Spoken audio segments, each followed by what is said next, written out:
Guys, இப்போ நம்ம என்ன பார்க்க போறோம்னா மீன் குழம்பு பார்க்க போறோம். வாங்க எப்படி வந்து பார்க்கலாம். நம்ம தேவையான பொருள் பார்க்கலாமா?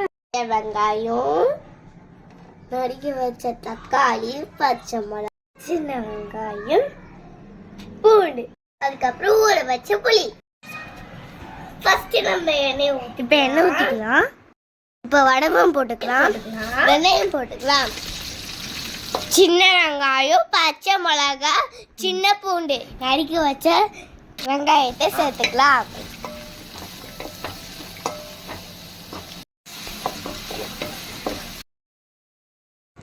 இப்போ நம்ம தக்காளி சேர்த்துக்கலாம்.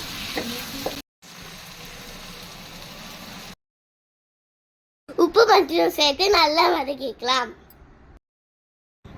புளி மிளகாத்தூள் சேர்த்துக்கலாம்.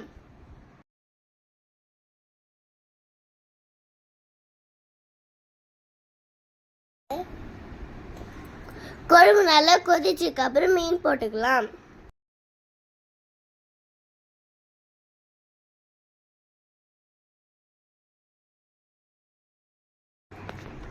சுவையான மீன் குழம்பு தயார்.